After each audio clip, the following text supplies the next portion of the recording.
Entre no site nãodemita.com. Há dezenas de empresas de grande porte que se comprometeram com o público a não demitir um funcionário sequer nesse período de pandemia. É esse o tipo de empresa, é esse o tipo de brasileiro, é esse o tipo de pessoa que a gente quer ver ajudando a gente nesse momento de crise.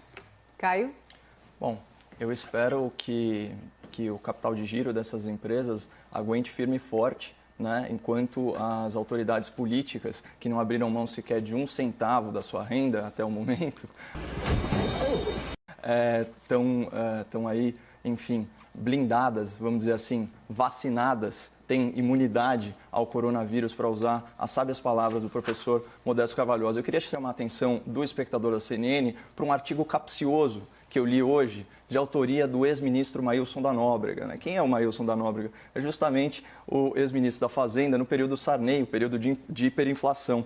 Ele escreveu em defesa do seu colega financista, né, o Henrique Meirelles, que declarou à BBC, aqui eu vou ler aspas, o Banco Central tem grande espaço para imprimir dinheiro no popular e, com isso, recompor a economia. Eu acho difícil não interpretar essa frase de forma literal. Né? O Meirelles, então, só para situar aí o espectador da CNN, ele é o atual secretário da Fazenda do Estado de São Paulo, portanto, governo João Dória, gestão do PSDB, foi ministro do Temer, né, do MDB, e foi presidente do Banco Central na época do Lula. Né, o artigo ao qual eu me referi se chama Imprimir dinheiro pode ser uma medida eficaz na crise. O problema é que o texto do artigo ele confunde o leitor em relação a conceitos, porque é perfeitamente possível você estimular a economia sem recorrer à máquina impressora. Né? Então você mantém a quantidade de dinheiro existente, mas você aumenta a sua disponibilidade. O doutor Augusto já trouxe aqui alguns exemplos que inclusive estão em implementação aqui no Brasil. Então você tem, além disso, compra de títulos, né, públicos e privados pelo governo, você tem as medidas previdenciárias e trabalhistas, né, então relativas a FGTS, a seguro-desemprego, esse tipo de coisa, os programas assistencialistas aos quais eu já me referi, né, as linhas de crédito e por aí vai. Esse artigo também, ele de forma assim, bem subreptícia, ele coloca o Milton Friedman, né, da Escola de Chicago, a qual também pertence o ministro Paulo Guedes, né, que o Milton Friedman é um expoente do liberalismo econômico, como se ele argumentasse a favor desse tipo de medida, e aqui eu faço questão de citar o artigo. Abre aspas, Maílson da Nóbrega falando sobre Milton Friedman. Ele propôs que, em certos momentos, seria mais eficaz distribuir dinheiro de helicóptero do que confiar na ação do governo. Aqui concordamos. As pessoas que apanhassem as notas as utilizariam para consumir. Bom, essa ideia do Friedman, ela é associada ao conceito de imposto de renda negativo. A esquerda gosta de chamar isso de projetos de renda mínima, né? Como o Bolsa Família, que tem um aspecto liberal porque ele permite, né, que o cidadão beneficiado gaste esse dinheiro como bem entender. Então, se for para ter um programa assistencial que atinja a população vulnerável, então pelo menos vamos fazer isso respeitando a sua liberdade econômica, o que é muito diferente, ministro, de sair por aí imprimindo dinheiro. Então, assim, eu acho louvável a sua lealdade ao seu colega, mas o artigo não procede. Debatedores, posso colocar o nosso segundo tema? Sim? Claro. Sim, senhora. Opa, sim, senhora. Então vamos lá. Imagina, sim, senhora. Vamos lá. O segundo tema será sobre a decisão, então, do ministro Alexandre de Moraes, do STF, em que a União não pode derrubar decisões, né, tomadas por estados e municípios sobre o combate à pandemia. Vamos começar, então, com Caio.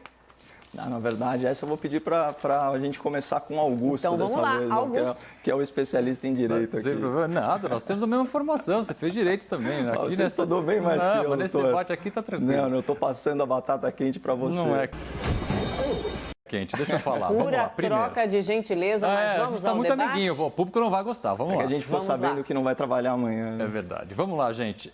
Primeira coisa, a decisão do ministro Alexandre de Moraes é corretíssima. Corretíssima. Ela é um primor. Eu li mais de uma vez as 10 páginas da decisão e realmente ela é irretocável. Eu faço só uma observação, que ela não se aplica tanto a essa decisão, mas é uma preocupação muito grande que eu tenho. O que acontece? Essa decisão ela precisa ser levada rapidamente ao plenário do Supremo. Por quê? ela precisa ser levada para o plenário, porque é importantíssimo, principalmente num tema tão relevante, que todos os ministros do Supremo se manifestem. Porque se, por exemplo, o ministro Alexandre de Moraes tivesse falado não concordo com o pedido do OAB, jogo fora, nós teríamos uma decisão monocrática de uma pessoa só, num caso tão importante. Então esse é o primeiro ponto que eu queria trazer. Caio? Bom, eu vou me ater ao aspecto político, né, e não jurídico dessa decisão, porque, de certa forma, isso foi um golaço para o presidente da República. Na verdade, a decisão do ministro Alexandre de Moraes, ela vai ao encontro, né, do teor do discurso do presidente Bolsonaro, que foi endereçado, discurso não, né, pronunciamento oficial, endereçado a toda a nação, né? Vamos lembrar que o presidente, ele, de certa forma, ele se separou, ele se distanciou dos governadores, atribuindo a eles a responsabilidade por determinadas medidas, né? Então, de certa forma, o Alexandre de Moraes, ele atuou aí como Pôncio Pilatos, né? E fez o presidente lavar as mãos em relação às medidas adotadas pelos governadores, sacramentando isso em âmbito judicial. E percebam que, de certa forma, a presidência da República, ela ganha nas duas pontas, porque efetivamente, na prática, né, o que está sendo implementado no Brasil, de fato, é um isolamento social mais restritivo. Só que o que está ficando cristalino, né, que está sedimentando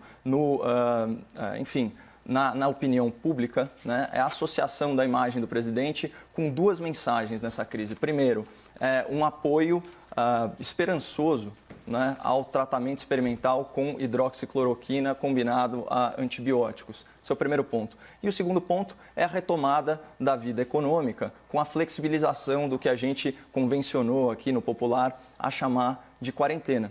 Então, eu acho que as decisões judiciais, obviamente, principalmente as do STF, elas vêm carregadas de teor político e muitas vezes o colegiado pensa em infligir uma derrota à presidência da República, quando, na verdade, do ponto de vista de popularidade e até olhando mais para frente eleitoral, só está beneficiando. Augusto, por favor.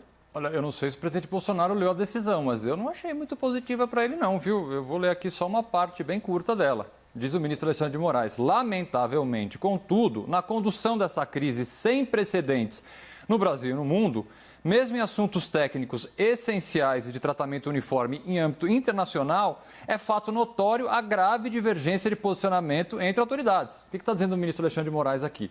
Enquanto o presidente Bolsonaro reiteradamente passa recados e faz ameaças de que tem um decreto na mão e coisa parecida para retirar o isolamento da forma como ele está, os estados, atendendo sim determinações de todos os órgãos de saúde do mundo, têm feito justamente o oposto. E o Estado, vamos lá, os Estados, e essa é uma parte bastante interessante, porque tem essa questão de competência. Bom, mas quem manda mais? Como assim o presidente não pode e o Estado pode? E o ministro Alexandre de Moraes deixa isso bem claro. Os Estados têm total poder de, dentro das suas limitações e dentro das suas peculiaridades dentro de cada estado, porque é evidente que o estado de São Paulo tem o maior número de infectados e vai ser bem diferente de outros estados. Então, os governadores e até os prefeitos, dentro das limitações do seu município, entendendo quais são as características típicas e como o coronavírus está atacando aquela região específica, tem que ter, é óbvio que tem que ter, uma deliberação própria de decidir o que é melhor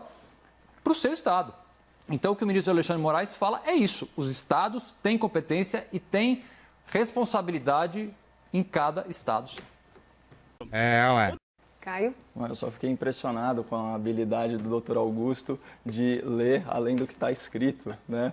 Eu não vi nada disso que ele falou na decisão, mas assim... As pessoas, elas não vão se ater. Eu não criei esse texto, está aqui mesmo. Não, mas a sua interpretação foi... Página 5. Foi bem criativa e imaginativa sobre as implicações disso.